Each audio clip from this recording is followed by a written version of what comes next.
মানে আমি হচ্ছি মালিহ, লাবণ্যময় সুন্দর, আর আমার ভাই ইউসুফ হচ্ছে সাদা সুন্দর।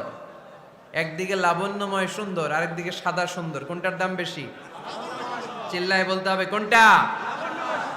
আল্লাহর হাবিব ছিলেন মালিহ। মালিহ শব্দটা এসেছে মিলহন থেকে। মিলহন মানে লবণ। মিলহন মানে কি? লবণ। লবণ থেকে লাবণ্যময়। আল্লাহর হাবিব ছিলেন মালিহ, এত সুন্দর ছিলেন।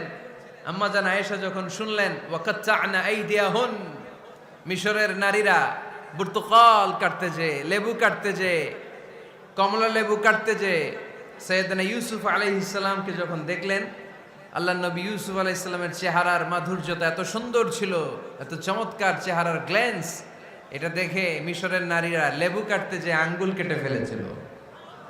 আল্লাহর কোরআন সাক্ষী, সুবহানাল্লাহ পড়ে। এই ঘটনা যখন আম্মা জান আয়েশা রাদিয়াল্লাহু তাআলা আনহা শুনলেন, তিনি বললেন, ও মিশরের নারীরা, তোমরা ইউসুফ নবীর সৌন্দর্য দেখে লেবু কাটতে যে আঙ্গুল কেটেছো, আমার স্বামী বিশ্বনবী মুহাম্মদ সাল্লাল্লাহু আলাইহি ওয়াসাল্লামের চেহারা যদি দেখতা, তাহলে লেবু কাটতে যে আঙ্গুল নয়, কলিজাটা কেটে টুকরা টুকরা করে দিতা। আবার আম্মা জান আয়েশা বলেন, তোমাদের জন্য একটা সূর্য আছে, আমার জন্য একটা সূর্য আছে। তোমাদের সূর্য আমার সূর্যের মতো নয়, আমার সূর্যটাও তোমাদের সূর্যের মতো নয়। তোমাদের সূর্যটা প্রতিদিন সকালবেলা পূব আকাশে উদিত হয়ে গোটা বিশ্বটারে আলোকিত করে ফেলে, কিন্তু আমার সূর্যটা সকালবেলা উদিত হয় না।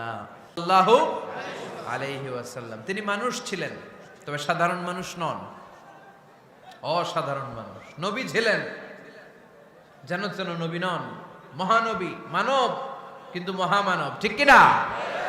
এজন্য কোরআন আমাদেরকে জানিয়ে দেয়, কুল ইন্নামা আনা বাশারুম মিসলুকুম ইউহা ইলাইয়া আন্নামা ইলাহুকুম ইলাহুন ওয়াহিদ।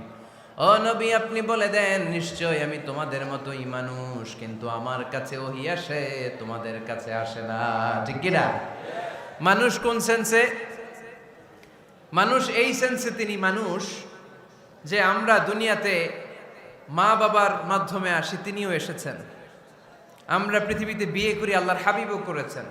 আমরা বিয়ে করলে সন্তান হয়, আল্লাহর হাবিব সাল্লাল্লাহু আলাইহি ওয়াসাল্লামের 4 কন্যা, 3 পুত্র সন্তান ছিল।